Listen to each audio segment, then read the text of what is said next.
Everyone, I hope you all are doing very well. तो जैसा कि आप सब जानते हैं कि इस चैनल पे हम फिजिकल एजुकेशन की क्लासेस कंडक्ट करते हैं और अभी हम 12th क्लास का जो सिलेबस है उसको कवर करने वाले हैं। तो आज की वीडियो में हम पढ़ने वाले हैं यूनिट फर्स्ट जो आपकी है, जो कि है मैनेजमेंट ऑफ स्पोर्टिंग इवेंट्स।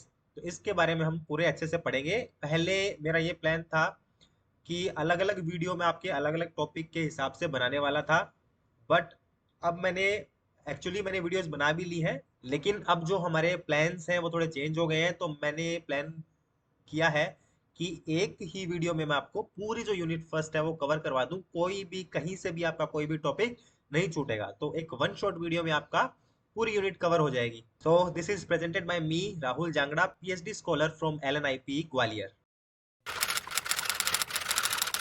तो स्पोर्ट्स इवेंट मैनेजमेंट होता क्या है? ये एक प्रोसेस है, ये आपको ध्यान रखना है, ठीक है। Process of planning, organising and executing sports events from local competition to international tournaments. तो कोई भी कंपटीशन के लिए जब हम कोई इवेंट को प्लान करते हैं, ऑर्गेनाइज करते हैं या फिर एग्जीक्यूट करते हैं, उसको क्या बोलते हैं हम? स्पोर्ट्स इवेंट मैनेजमेंट, ठीक है।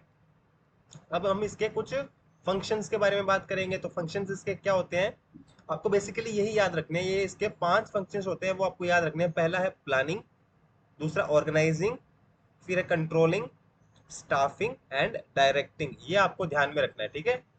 ये इसके पांचों फंक्शंस हो गए।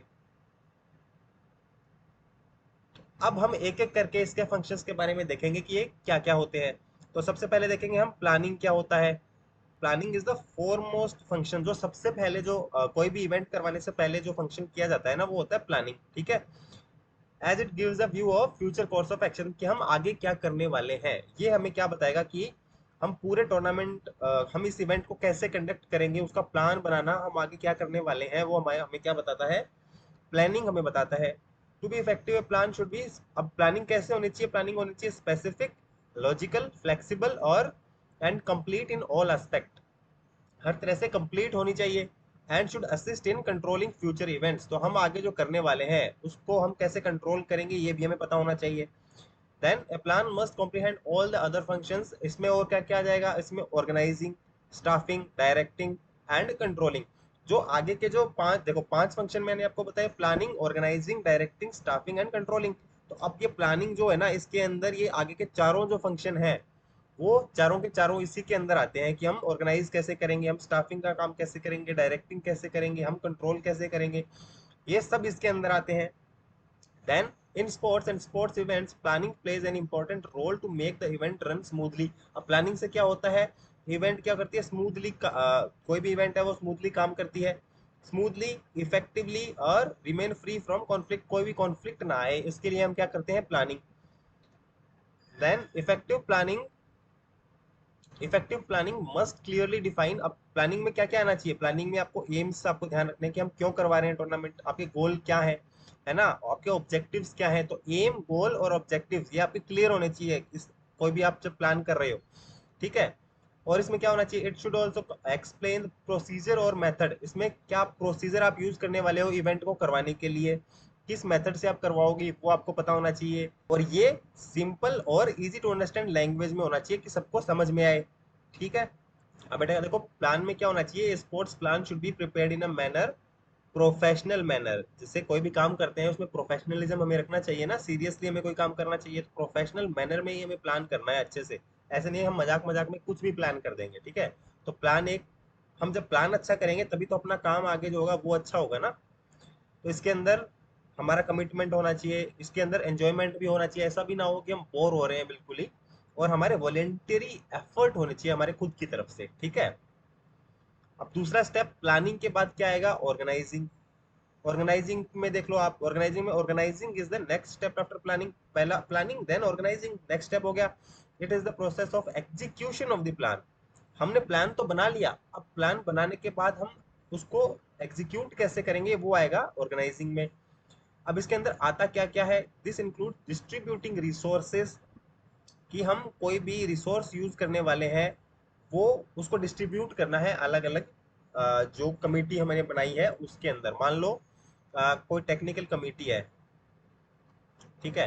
अब टेक्निकल कमेटी को क्या क्या चाहिए होगा? जैसे जैसे माइक वगैरह होंगे ना, टूर्नामेंट में हम करवाएंगे तो माइक चाहिए होगा बोलने के लिए, साउंड सिस्टम चाहिए होगा।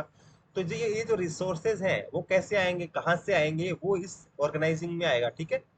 एंड ऑर्गेनाइजिंग पर्सोनल, जो हम आ, जो कमेटी बनाएंगे, जो उसके जैसे टेक्निकल कमेटी मैंने आपको बताया, अब इसके मेंबर्स जो होंगे, कौन सी कमेटी में कौन जाएगा, ठीक है, कौन क्या काम करेगा। तो जो इंसान, जो बंदे जो काम करने वाले हैं, उस वो किस में आएंगे, वो ऑर्गेनाइजिंग में ही आएंगे कि हम किस किस को लेने वाले हैं, in order to achieve the goals established in the planning stage. तो हमने जो गोल प्लानिंग स्टेज में बनाए हैं, उनको पूरा करने के लिए जो रिसोर्सेज लगेंगे, जो लोग लगेंगे, वो कहाँ पे आएंगे, वो ऑर्गेनाइजिंग से हमें उनको ऑर्गेनाइज करना पड़ेगा, ठीक है। ऑर्गेनाइजिंग स्टेज डिटरमाइंस, जो फोर्थ स्टेज है, क्या बताती है कि the type of job and responsibility to achieve planning objectives, कि किस टाइप का काम करना है, किस टाइप की रिस्पॉन्सिबिलिटी किसको दी जाए, वो आएगा ऑर्गेनाइजिंग में, ठीक है। Preparation of organisation chart with various positions and reporting should be illustrated in this stage. तो इसमें हम क्या करेंगे, एक ऑर्गेनाइजेशन चार्ट हम बनाएंगे कि कौन बंदा किस पोजीशन पे रहेगा, ठीक है। वेरियस पोजीशंस हम उसको बता देंगे किस पोजीशन पे कौन रहेगा, ठीक है।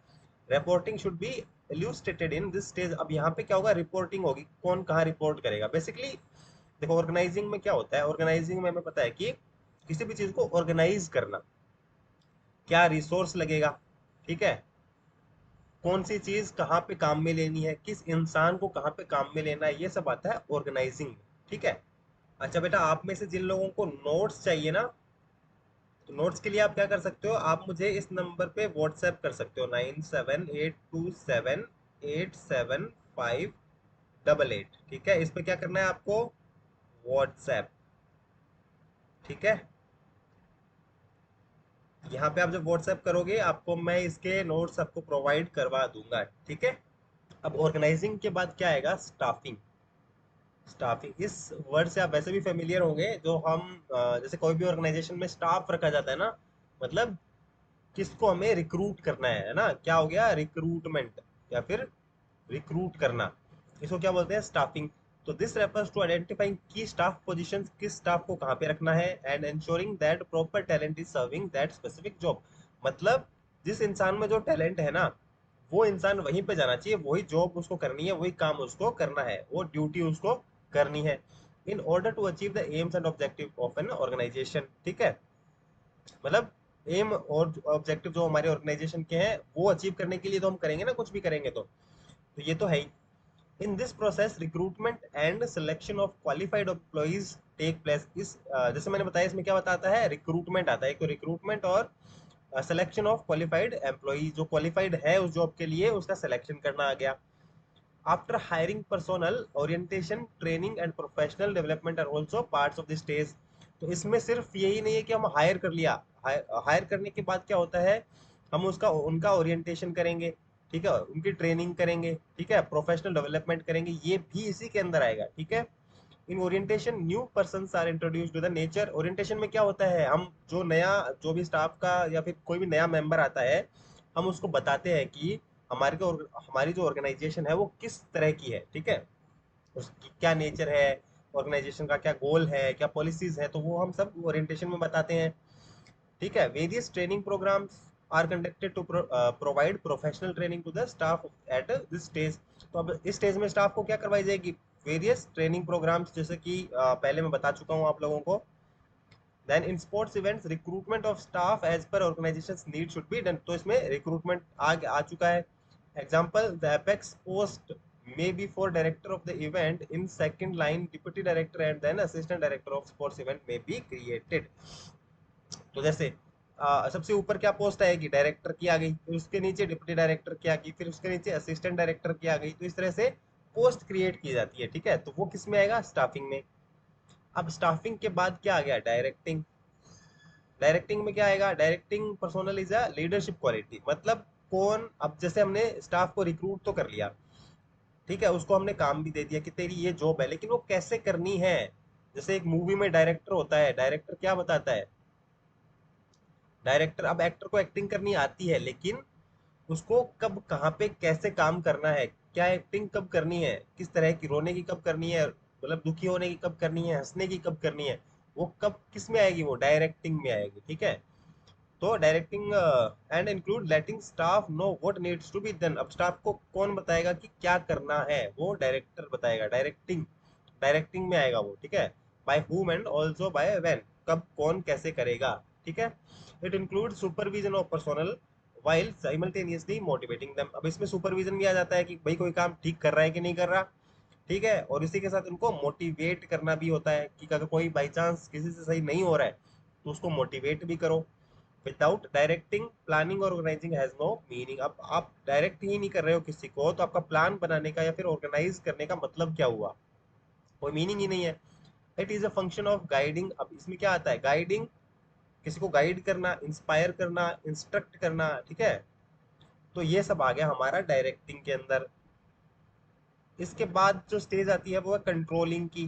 कंट्रोलिंग में क्या आ गया, मतलब किसी को, मतलब ये मान लो किसी को कंट्रोल में रखना है ना। Controlling refer to all the process that leaders create to monitor. अब सक्सेस, जो हम कोई भी काम कर रहे हैं उसको मॉनिटर करना आता है कंट्रोलिंग वाली स्टेज में। It involve establishing performance standards, हमें किस तरह की, हमारे स्टैंडर्ड बताने हैं हमें, है ना, कि हमें किस तरह की परफॉर्मेंस चाहिए। मेजरिंग एक्चुअल परफॉर्मेंस, तो हमारे हमारे क्या स्टैंडर्ड है और अभी एक्चुअल में हमारी क्या परफॉर्मेंस चल रही है वो हम देखेंगे। कंपेयरिंग देम, उनको कंपेयर करेंगे कि सही चल रही है कि नहीं चल रही। It is an important function of management as controlling involves imparting instructions to employees. इसमें क्या आता है, अब कंट्रोलिंग में imparting instruction to employees, employees को हम इंस्ट्रक्शंस भी देंगे and also ensuring that those instructions are followed. अब इसको इंश्योर करेंगे कि वो लोग उस फंक्शंस को फॉलो कर रहे हैं कि नहीं कर रहे, ठीक है। उसके बाद organise any sports event, instructions given to members of the organizing committee towards achieving common goal। तो इसमें क्या आता है, कोई भी स्पोर्ट्स इवेंट जब करवाते हैं तो हम इंस्ट्रक्शन देते हैं ना, instruction given to the members of the organising committee. जो कमेटी के मेंबर्स होते हैं उनको इंस्ट्रक्शन दिए जाते हैं कि भाई तुझे ये करना है, तुझे ये करना है, ऐसे करना है। तो वो कंट्रोल कर रहे हैं पूरा, तो वो आ गया कंट्रोलिंग में, ठीक है।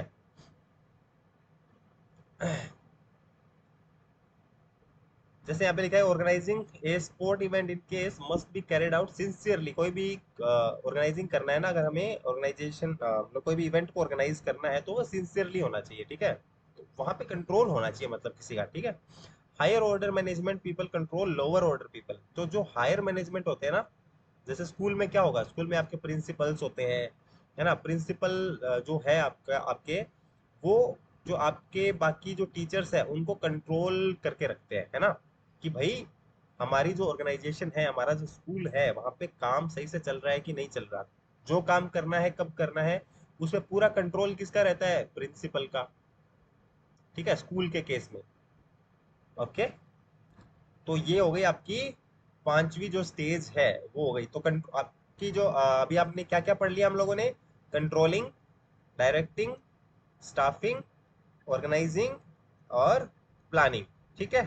तो ये हमारी जो पांचों फंक्शंस हैं वो आपको बस ये याद ध्यान में रखने हैं, इससे आपको पूरा याद आ जाएगा, ठीक है, जिस तरह से मैंने आपको समझाया है। तो पहली क्या होगी आपकी, planning, organising, controlling, staffing, directing. इसको आप अच्छे से याद कर लो, ठीक है। तो ये जो आपके पांचों फंक्शंस हैं वो आपको एग्जाम में पूछे जाएंगे और इम्पोर्टेंट, काफी इम्पोर्टेंट है, ठीक है। तो आप कैसे भी करके इनको याद रखो। ऐसे भी कर सकते हो कि प्लान, देखो ऐसे कर सकते हो, प्लान करो कि किसी भी ऑर्गेनाइजेशन में कंट्रोल कैसे रखोगे स्टाफ के ऊपर और डायरेक्टर के ऊपर, ठीक है। तो अपनी लैंग्वेज में इसको आप याद रख सकते हो कि हमें क्या करना है, प्लान करना है कि ऑर्गेनाइजेशन में, ऑर्गेनाइजेशन में आप कंट्रोल कैसे करोगे। कंट्रोल किसको करना है, स्टाफ को और डायरेक्टर को, ठीक है। तो प्लान से प्लानिंग, ऑर्गेनाइजेशन से ऑर्गेनाइजिंग, कंट्रोल से कंट्रोलिंग, स्टाफ से स्टाफिंग और डायरेक्टर से डायरेक्टिंग, ठीक है। तो इस तरह से आप अपनी अपने भी खुद का भी कुछ बना सकते हो आप। तो इस तरह से आप इसको याद रख सकते हो। तो फटाफट से देखते हैं कि कमिटीज क्या होती है, क्यों बनती है। To organise any sport event various committees are form. जैसा कि मैंने आपको बता दिया है कि किसी भी ऑर्गेनाइज स्पोर्ट्स इवेंट को ऑर्गेनाइज करने के लिए कमिटीज बनाई जाती है और for it systematic and smooth conduct, की कोई भी इवेंट है वो सिस्टमेटिकली हो, अच्छे से हो, ठीक है। Formation of committee should be based on 3 levels, और ये ध्यान रखना कि जो कमिटीज बनती हैं वो 3 लेवल पे बनती है, एक टॉप लेवल पे, मिडिल लेवल पे और लोअर लेवल पे, ठीक है। डिपेंडिंग अपॉन द लेवल और area of the sport event, suitable people are chosen for staffing various committees. तो अलग अलग कमिटी में क्या होता है, उस कमिटी के लिए जो भी इंसान या जो भी बंदा है जो इम्पोर्टेंट है, जो उस काम को कर पाएगा, सुटेबल है, वो उसके लिए किया जाता है, रिक्रूट किया जाता है, ठीक है।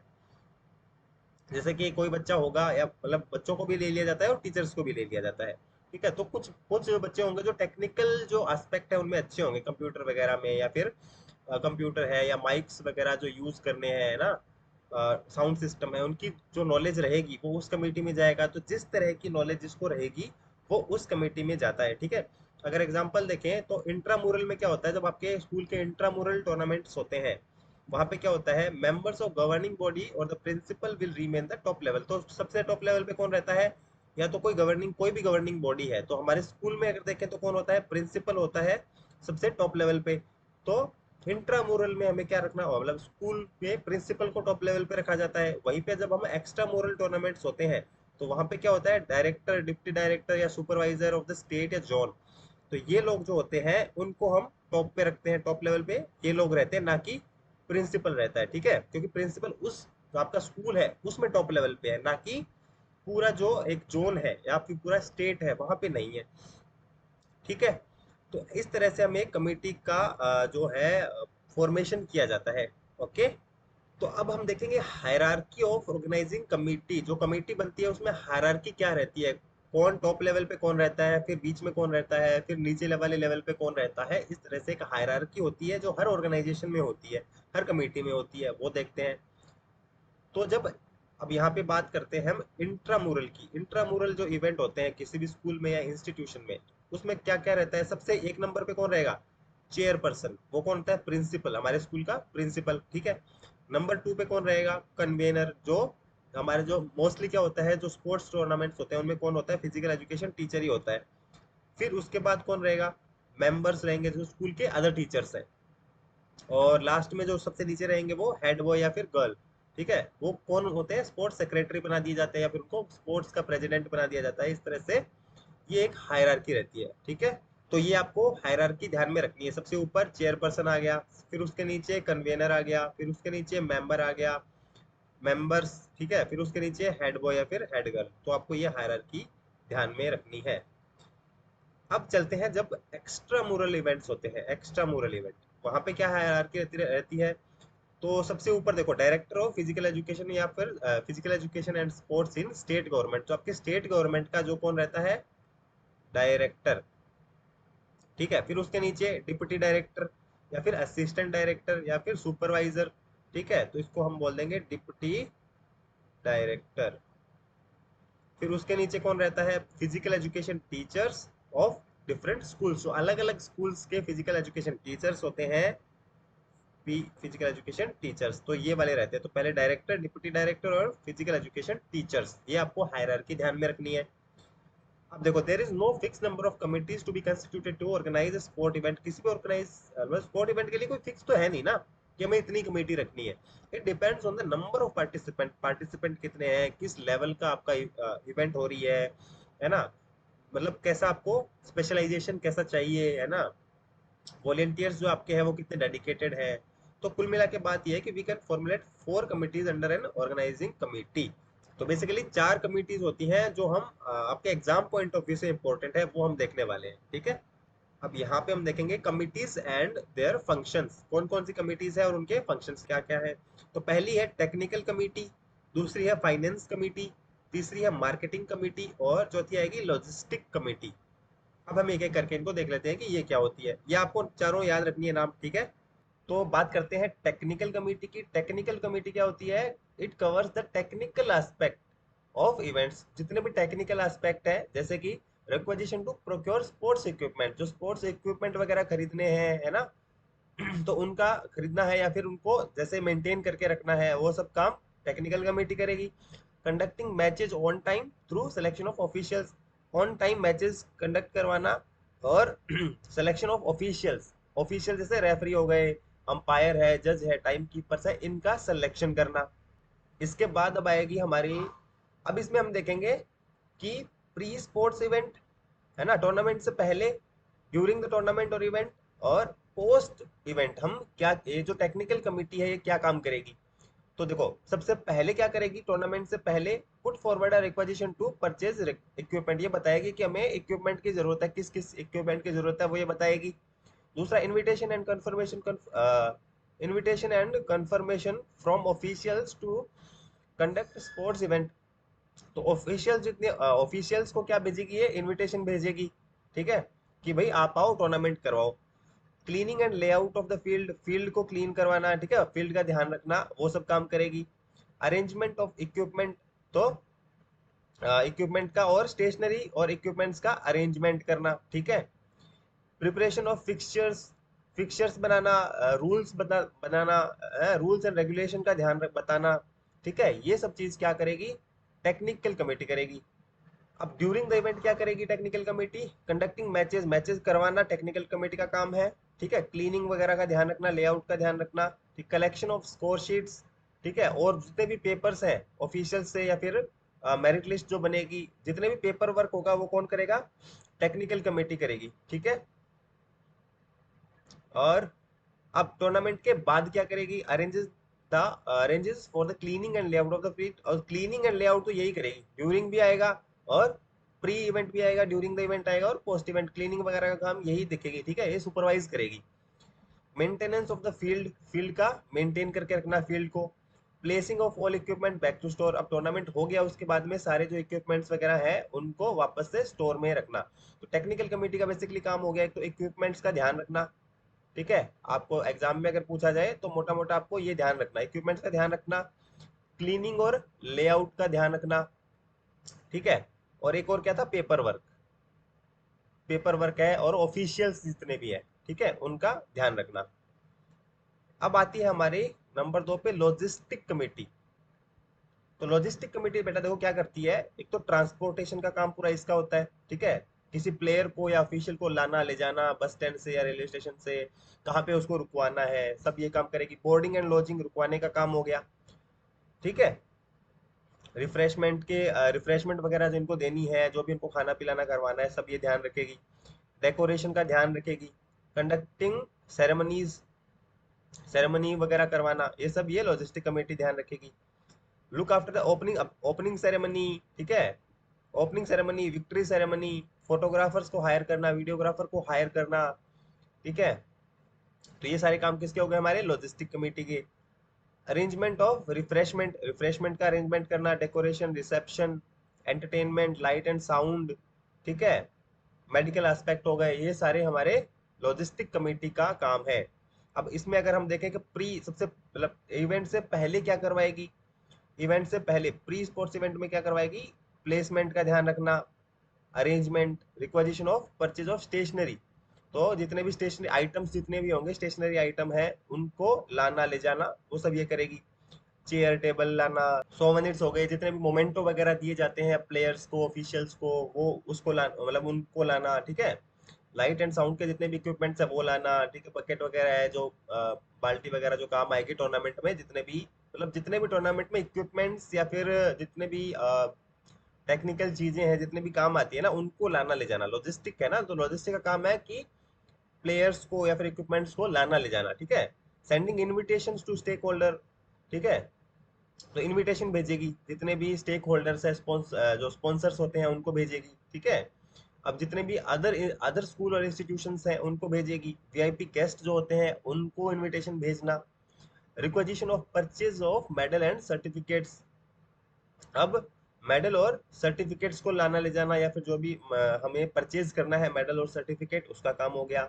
अरेंजमेंट ऑफ रिफ्रेशमेंट्स, रिफ्रेशमेंट को अरेंज करना। बोर्डिंग एंड लॉजिंग का काम जो मैंने बता ही दिया था आपको, रुकवाने का काम करना प्लेयर्स को या ऑफिशियल्स को।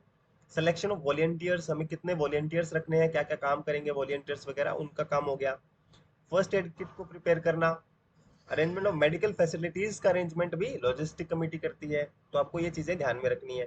अब जब टूर्नामेंट चल रहा है उस टाइम पे लॉजिस्टिक कमेटी क्या करेगी, ड्यूरिंग द टूर्नामेंट करेगी कंडक्ट ऑफ ओपनिंग सेरेमनी और क्लोजिंग सेरेमनी कंडक्ट करवाएगी, ठीक है।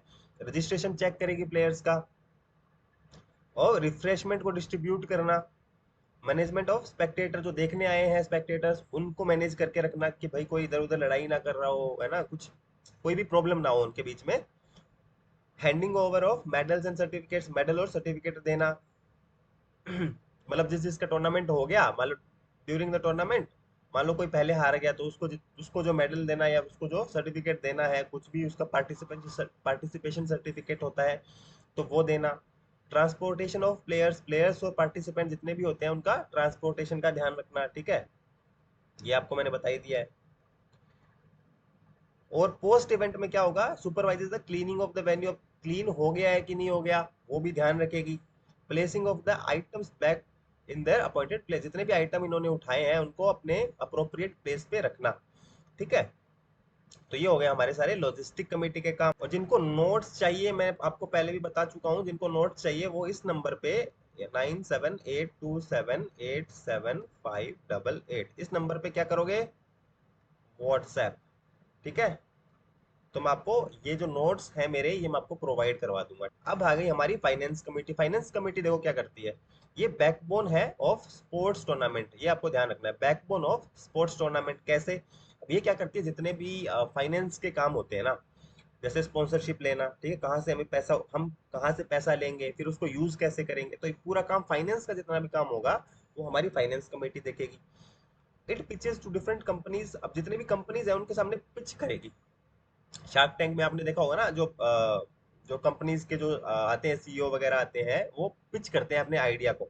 तो ऐसे ही ये क्या करेगी, फाइनेंस कमेटी कोई कंपनी के पास जाएगी और बोलेगी हम ये टूर्नामेंट करवा रहे हैं, ठीक है, तो आपको भी इससे ये फायदा होने वाला है, आपके भी क्या बोलते हैं, कस्टमर्स बढ़ेंगे जो भी है, तो उनको अट्रैक्ट करेगी। और किसके लिए, स्पॉन्सरशिप के लिए, कि अभी आप हमें स्पॉन्सरशिप दो। Provide financial oversight for the event, financial oversight मतलब हमें कब क्या कहाँ पे पैसा लगेगा, कितना पैसा लगेगा, वो सब ये हमें पहले बताएगी।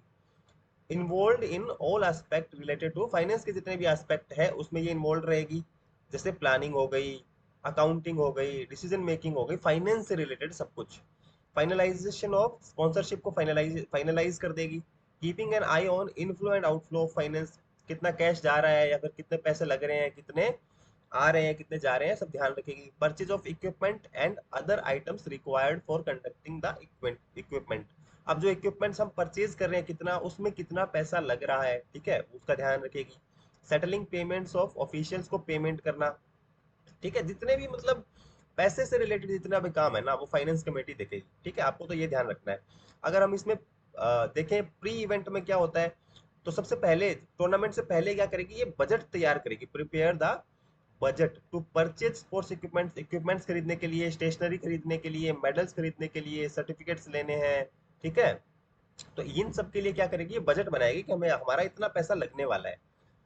Preparing and finalising the MOU, MOU तैयार करेगी स्पॉन्सरशिप के साथ, वो हमें बताएंगे स्पॉन्सर जितने भी होंगे कि हमारी क्या रिक्वायरमेंट है, और हम आपको इतना पैसा दे देंगे और हमारी ये रिक्वायरमेंट आपको पूरी करनी पड़ेगी, ठीक है। अब ड्यूरिंग द इवेंट क्या करेगी, ये keeps a check on the outflow and inflow of finances, अब ड्यूरिंग दैट इवेंट कितने पैसे लग रहे हैं, कितने आ रहे हैं, कितने जा रहे हैं, वो पूरा ध्यान रखेगी। Payment and remuneration to officials, ठीक है, तो ऑफिशियल्स को पेमेंट करना, ठीक है, वो सब आ गया इसके अंदर। अब टूर्नामेंट के बाद क्या होगा, examines all records related to settlement of bills and account, अब होने के बाद टूर्नामेंट खत्म हो गया उसके बाद में हमारे जितने भी बिल वगैरह है, अकाउंट्स वगैरह है, वो चेक करेगी कि सब प्रॉपर है कि नहीं है, ठीक है। प्रिपेयर द फाइनेंशियल रिपोर्ट बनाएगी कि हमारा भाई ओवरऑल टूर्नामेंट के बाद इतने पैसे लगे हैं, ये रिपोर्ट है, ठीक है। अब आती है हमारी मार्केटिंग कमेटी। मार्केटिंग आजकल बहुत चल रहा है, वैसे भी तो मार्केटिंग आपको पता होगा कि प्रमोट करना अपनी इवेंट को। अब वो कैसे किया जाता है, डेवलप्स प्लान्स एंड स्ट्रेटजीज बनाएगी to place the event in the market, market में इस इवेंट को कैसे प्लेस करना है, कैसे, with the purpose of generating publicity. अब ये होता क्यों है मार्केटिंग, मार्केटिंग होता है पब्लिसिटी के लिए, स्पॉन्सरशिप लेने के लिए ये मार्केटिंग की जाती है, ठीक है। Publicity through various modes, like अब पब्लिसिटी आजकल कैसे होती है, सोशल मीडिया से होती है, प्रिंट मीडिया से होती है, है ना, जैसे न्यूज़पेपर वगैरह हो गए या टेम्पलेट्स वगैरह बांटे जाते हैं, टीवी से की जाती है, ईमेल्स वगैरह भेजे जाते हैं, तो ये हमारे सारे प्रमोशन के लिए किए जाते हैं, मार्केटिंग के लिए किए जाते हैं। अब स्पॉन्सरशिप कैसे जनरेट करनी है, जैसे कोई भी, जैसे मीडिया पार्टनर हो गए, किसी को मीडिया पार्टनर बना दिया, किसी को फूड पार्टनर बना दिया, ठीक है, किसी को ड्रिंक पार्टनर बना दिया। ऐसे कंपनीज होती है ना, ड्रिंक की कंपनी हो गई कोई, फूड की कंपनी हो गई कोई, मीडिया से रिलेटेड कोई कंपनी हो गई, तो इस तरह से स्पॉन्सरशिप ली जाती है। Organises campaigns related to the event, अब इवेंट से रिलेटेड क्या करेंगे, कैंपेन चलाएंगे घर घर जाके, या फिर मतलब जाके या फिर सोशल मीडिया, जैसे मैंने आपको बताया, तो इस पे क्या करेंगे, अपनी मार्केटिंग प्लेस करेंगे, तो कि हमारी ये इवेंट हो रही है, बहुत अच्छी इवेंट है, ये है, देखने आओ, ठीक है, जितने स्पेक्टेटर्स देखने आएंगे, ऑडियंस आएगी, उतने ज्यादा पैसे आएंगे, ठीक है। अब देखते हैं इसमें प्री इवेंट, टूर्नामेंट से पहले क्या करवाएंगे ये लोग, ये स्ट्रेटेजी बनाएंगे, स्पॉन्सरशिप हमें कैसे लेनी है, पब्लिसिटी कैसे करनी है, तो पब्लिसिटी पहले होती है, तो प्री इवेंट हो गया।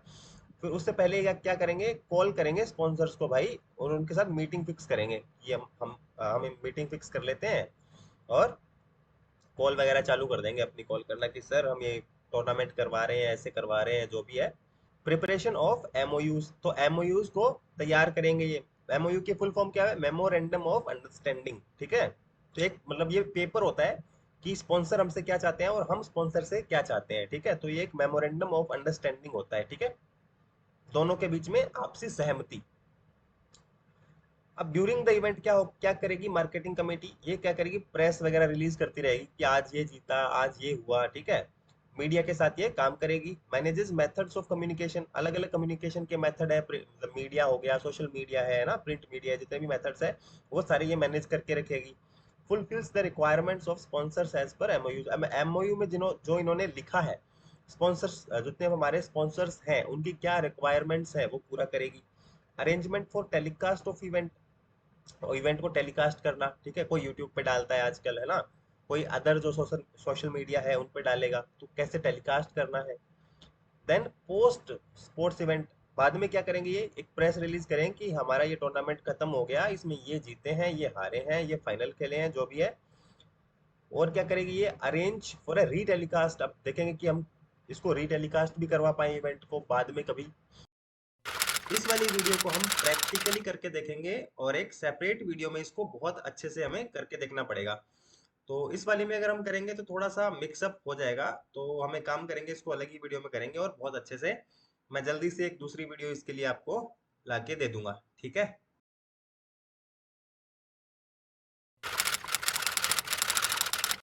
So first of all intramural क्या होते हैं वो हम देखेंगे।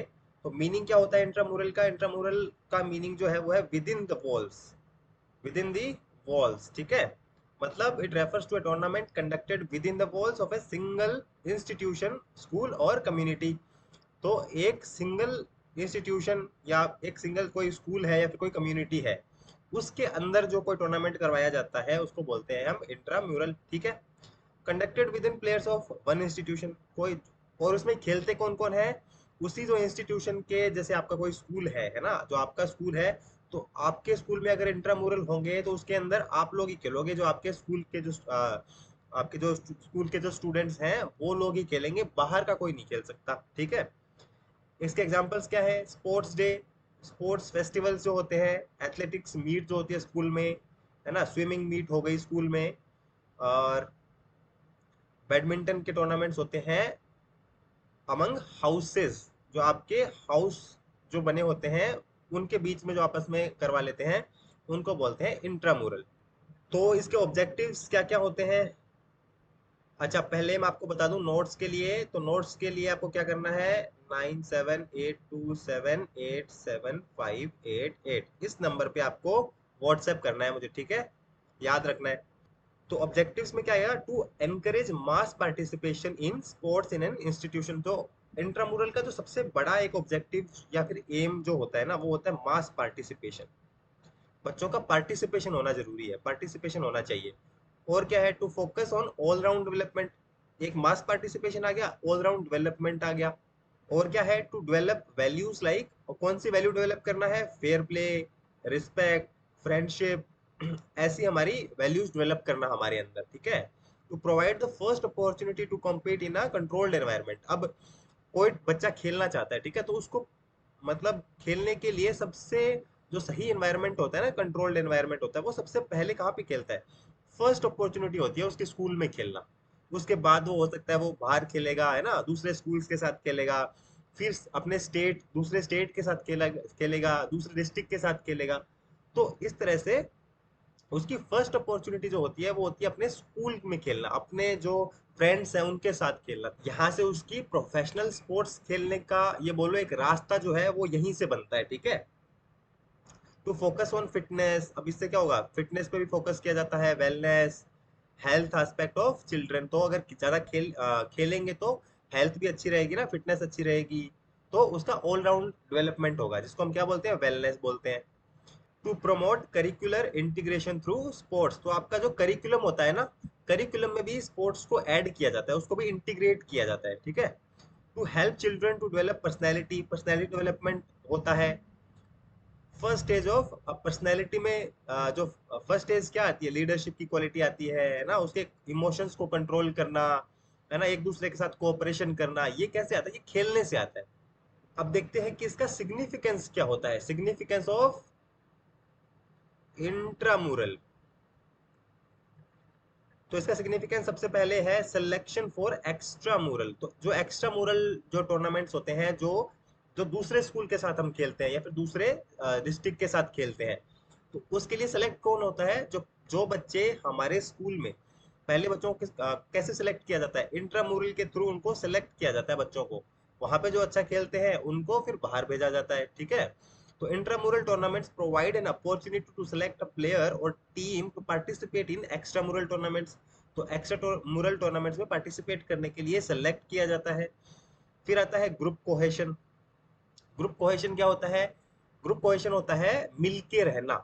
जो ये समझ लो, जब हम साथ में मिलके कोई काम करते हैं ना, तो एक हमें आदत बन जाती है एक दूसरे के साथ रहने की। तो एक जो टीम होती है ना, उसमें कोहेशन आता है, कोहेशन मतलब जुड़ाव आता है आपस में। तो students from different backgrounds and communities come together as a group and gain self confidence, develop social relations, tolerance in culture। तो अब क्या होता है, स्कूल में अलग अलग बैकग्राउंड से बच्चे आते हैं, है ना, अलग अलग कम्युनिटीज से आते हैं आप लोग, जो आपके फ्रेंड्स हो अलग अलग बैकग्राउंड से हो, है ना, अलग अलग कम्युनिटीज से हो। तो लेकिन जब आप एज ए ग्रुप एक साथ आते हो खेलने के लिए, तो इससे आपके अंदर क्या डेवलप होता है, आपके अंदर सेल्फ कॉन्फिडेंस डेवलप होता है, सोशल रिलेशंस आपकी बनती है ना, टॉलरेंस आती है, एक दूसरे को टॉलरेट करने की जो आदत है वो भी होनी चाहिए, ठीक है। और टॉलरेंस इन कल्चर, जो एक दूसरे का कल्चर है उसमें भी आपको आदत होनी चाहिए समझने की, एक दूसरे के कल्चर को, ठीक है। उसके बाद में क्या आता है, प्रोफेशनल एक्सपीरियंस। प्रोफेशनल एक्सपीरियंस कैसे आता है? It gives them good experience of officiating का एक्सपीरियंस आता है, इवेंट इवेंट मैनेजमेंट का एक्सपीरियंस आता है, ठीक है।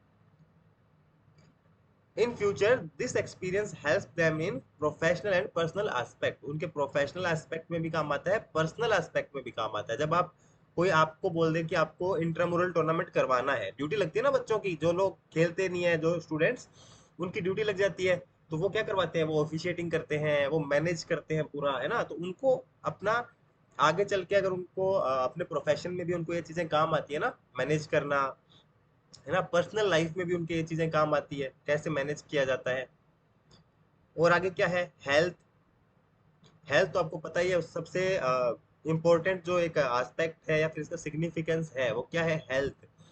अब स्पोर्ट्स से क्या होगा, intramurals helps in contributing to physical, mental, social and spiritual well being of children. तो आपका फिजिकल हेल्थ अच्छी होगी, आपकी मेंटल हेल्थ अच्छी होगी, आपकी सोशल जो रिलेशंस है वो बनेगी, आपकी स्पिरिचुअल हेल्थ अच्छी होगी। इसके बाद क्या है, रिक्रिएशन। रिक्रिएशन का मतलब क्या होता है, रिक्रिएशन मतलब रिलैक्स करना, थोड़ा एंजॉय करना। The elements of happiness and enjoyment are always there because activities are not so competitive which makes intramural event successful. अब इंट्रामुरल में इतना ज्यादा भी कंपटीशन नहीं होता है ना कि आपको प्रेशर आ जाए, आप तो मजे के लिए खेलते हो, है ना। फिर जब आप स्टेट लेवल पे या नेशनल लेवल पे खेलते हो तब थोड़ा सा स्ट्रेस आता है, लेकिन इंट्रामुरल में ऐसा नहीं होता है। इंट्रामुरल में तो एंजॉय करने के लिए खेलते हो आप लोग, तो वहां पे क्या होता है, रिक्रिएशन होता है। फिर है मास पार्टिसिपेशन। मास पार्टिसिपेशन तो होता ही है जब बच्चे आपस में, मतलब सारे बच्चे पार्टिसिपेट करते हैं तो वहां पे मास पार्टिसिपेशन तो ऑब्वियस है। Such activities are meant for all the students of the institutions, not only for sports persons और player। ऐसा थोड़ी है कि स्पोर्ट्स पर्सन ही खेलेंगे या प्लेयर्स ही खेलेंगे, वहां पे तो सारे बच्चे खेल सकते हैं ना। तो इसीलिए क्या होता है वहां पे मास पार्टिसिपेशन होता है। अब देखेंगे एक्स्ट्रा मुरल टूर्नामेंट्स। तो एक्स्ट्रा मुरल का मतलब क्या होता है, आउटसाइड द बाउंड्री या फिर आउटसाइड द वॉल्स। इंट्रामुरल मतलब इनसाइड द बाउंड्री या फिर इनसाइड द वॉल्स, और extramural outside the boundary, outside the walls, ठीक है।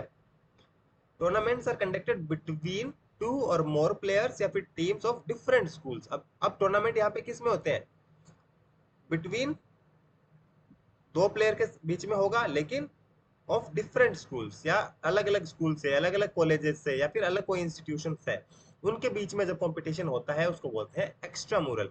इसका एग्जांपल देखते हैं क्या होता है। तो जोनल जैसे होते हैं, जोन जैसे हमारे जोन है ना, ईस्ट जोन हो गया, वेस्ट हो गया, है ना, नॉर्थ जोन हो गया, है ना, एक सेंट्रल जोन भी हो जाता है, और कौन सा रह गया, साउथ हो गया। तो ये हमारे 5 जोन बेसिकली होते हैं। तो इसके बीच में टूर्नामेंट करवाया जाता है, ठीक है। इंटर डिस्ट्रिक्ट हो गया, है ना, दो डिस्ट्रिक्ट्स के बीच में हो गया, है ना, स्टेट टूर्नामेंट हो गया, नेशनल हो गए, इंटरनेशनल टूर्नामेंट हो गए, ये सारे एक्स्ट्रा मुरल है। अपार्ट फ्रॉम जो स्कूल के या फिर एक इंस्टीट्यूशन के बीच में होते हैं वो इंट्रामुरल होते हैं। Apart from those tournaments all are extramural tournaments. So now we will see objectives of extramural, ठीक है। Extramural to achieve high performance at the highest level of the tournament. एक तो हाई परफॉर्मेंस को achieve करना, ये हो गया। To develop the feeling of integration with other institutions. पहले इंट्रामुरल में क्या हो रहा था, अमंग स्टूडेंट्स, ठीक है, जो आपस में जो बच्चे खेलते हैं उनके बीच में इंटीग्रेशन करना। लेकिन यहाँ पे क्या हो रहा है, जो अदर इंस्टीट्यूशंस हैं उनके साथ भी इंटीग्रेशन करने का जो ऑब्जेक्टिव है वो रहता है। To provide opportunities for choosing a career in sports. अभी एक्स्ट्रा मुरल में क्या हो सकता है, आप करियर भी चूज कर सकते हो, जैसे नेशनल वगैरह खेलते हैं, इंटरनेशनल खेलते हैं, तो वहां पे क्या होता है, करियर अपॉर्चुनिटी भी होती है आपके लिए। आपको जॉब्स वगैरह भी मिलती है वहां पे, अगर आप अच्छा परफॉर्म करते हो इंटरनेशनल में, जैसे ओलंपिक में अगर आप करते हो, है ना, ओलंपिक्स के लिए अलग कोटा रहता है जॉब में, है ना, एशियन गेम्स हो गए।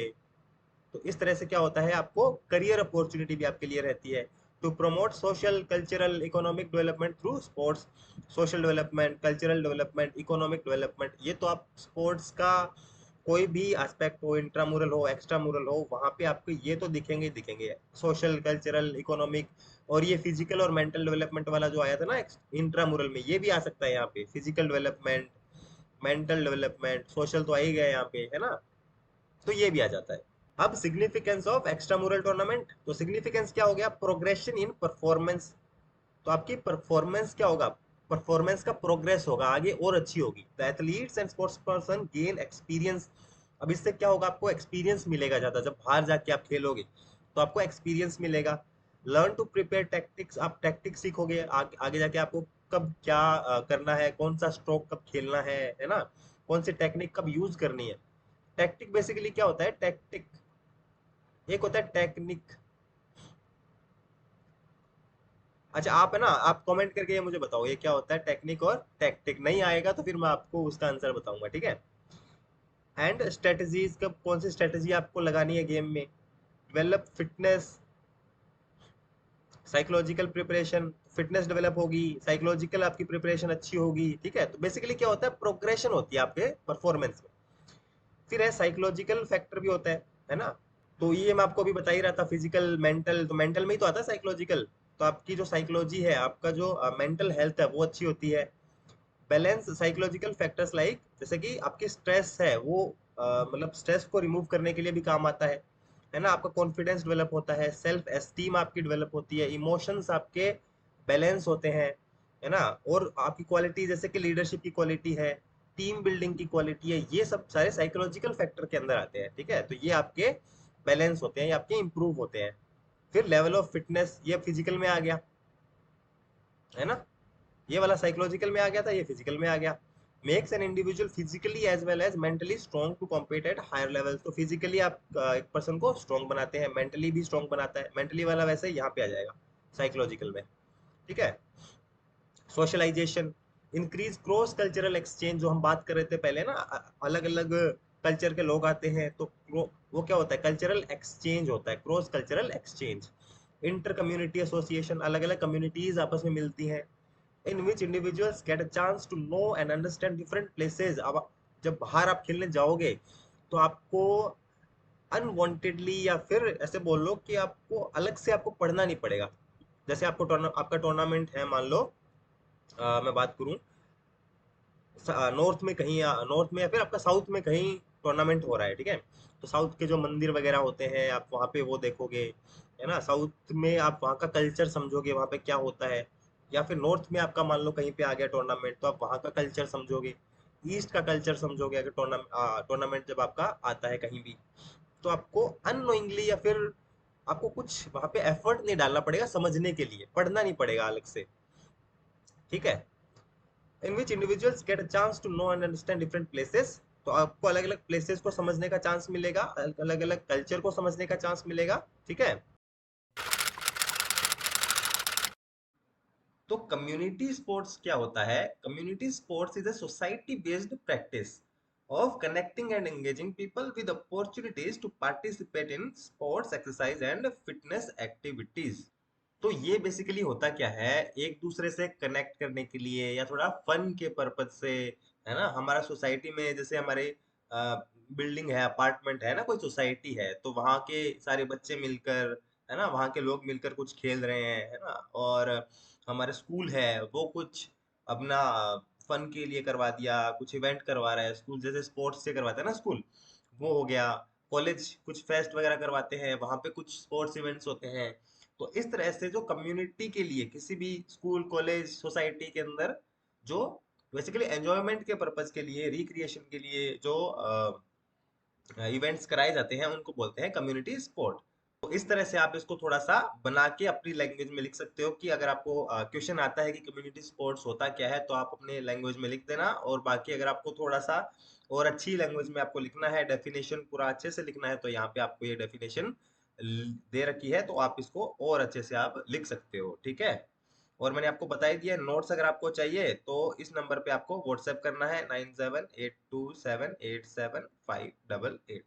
इस पे आप व्हाट्सएप कर देना, तो आपको नोट्स भी प्रोवाइड करवा दूंगा, तो आप थोड़ा सा और अच्छे से देख के लिख देना, ठीक है।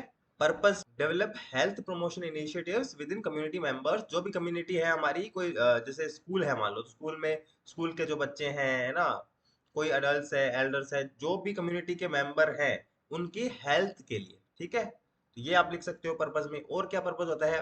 Provide opportunities for conducting sporting events like. अब सबको क्या होता है कि स्पोर्टिंग इवेंट के लिए, खेलने के लिए क्या मिलती है, अपॉर्चुनिटी मिल जाती है। तो जैसे कम्युनिटी अवेयरनेस प्रोग्राम्स हैं, ठीक है, कुछ सोशल कैंपेन्स होते हैं, टैलेंट सर्च होता है, रिक्रिएशनल अपॉर्चुनिटीज उनको मिल जाती है। तो इस तरह से उनको अपॉर्चुनिटीज मिल जाती है खेलने की, ठीक है। तो हेल्थ बेनिफिट्स हो गए और हमारी कुछ अपॉर्चुनिटीज भी मिल जाती है। इसके अलावा आप अगर आप लिखना चाहो तो इसमें आप साइकोलॉजिकल बेनिफिट्स भी लिख सकते हो, ठीक है। साइकोलॉजिकल बेनिफिट्स लिख सकते हो, दिमाग दिमाग जो है वो अच्छा रहता है। फिटनेस अपना हेल्थ के अंदर आई गया है। अगर अलग से भी लिखना चाहो तो आप फिटनेस लिख सकते हो। और आप क्या लिख सकते हो? साइकोलॉजिकल आ गया, फिटनेस आ गया, अपॉर्चुनिटी आ गया, सोशल बेनिफिट्स आ गया, ठीक है। सोशल बेनिफिट्स लिख देना। इसमें आप क्या लिख सकते हो? एक दूसरे से मिलना हो जाता है, ठीक है। तो कनेक्ट होना एक दूसरे से, वो भी एक पर्पस के अंदर आ जाता है। तो इस तरह से आप थोड़ा सा बना के भी लिख सकते हो इसमें। इसकी कैरेक्टरिस्टिक्स की बात करें तो एक तो क्या होता है, ये लो थ्रेशोल्ड स्पोर्ट एक्टिविटी हो जाता है। मतलब इसमें जो एफर्ट लगता है ना, वो बहुत ज्यादा ऐसे नहीं है कि हम बहुत ही कॉम्पिटिटिव स्पोर्ट्स के हिसाब से इसको देखेंगे। तो ये तो सिर्फ एंजॉय करने के लिए होता है ना। तो लो थ्रेशोल्ड जो होता है इसमें थोड़ा कम होता है, मतलब एफर्ट जो होता है थोड़ा कम लगता है। A powerful tool to involve a wide range of population into sports. बहुत इसमें क्या होता है, ज्यादा लोग आ सकते हैं, वाइड रेंज ऑफ पॉपुलेशन, क्योंकि इसमें ऐसा नहीं है कि हमें कोई डिस्ट्रिक्ट क्वालिफाई करके फिर हम स्टेट टूर्नामेंट खेलते हैं। अगर हम प्रोफेशनल स्पोर्ट की बात करें तो उसमें बहुत ज्यादा लोग नहीं खेल सकते, जो क्वालिफाई कर पाते हैं वही खेल पाते हैं। लेकिन कम्युनिटी स्पोर्ट्स में क्या होता है, जो भी इस कम्युनिटी के मेंबर है सब खेलते हैं, सब एंजॉय करते हैं, सब मजे करते हैं, ठीक है। तो इसमें स्पोर्ट, एक्सरसाइज या फिर जो फिटनेस है उसमें ज्यादा लोग एंजॉय कर सकते हैं। ये आ गया।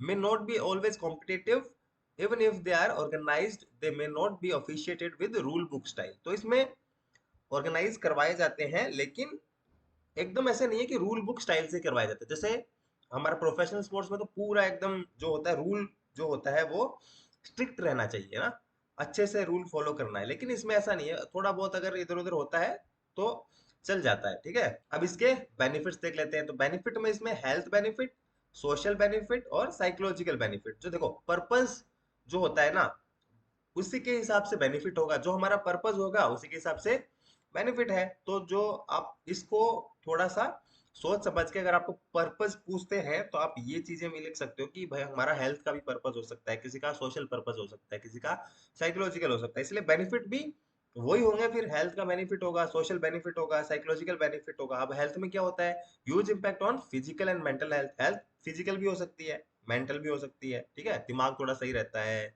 ना। फिटनेस में जो हमारी फिजिकल में क्या आ गया, फिटनेस अच्छी रहेगी।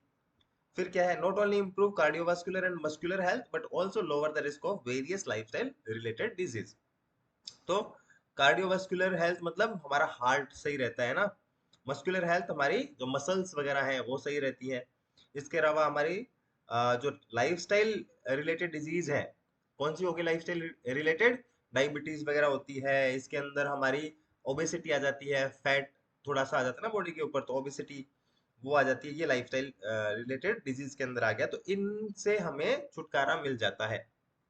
तो ये हमारे हेल्थ बेनिफिट हो गए। सोशल बेनिफिट में provide platform for making friend. Social benefit में यही होता है, देखो फ्रेंड्स बनाना, एक दूसरे से जुड़ना, ठीक है, सोसाइटी से जुड़ना।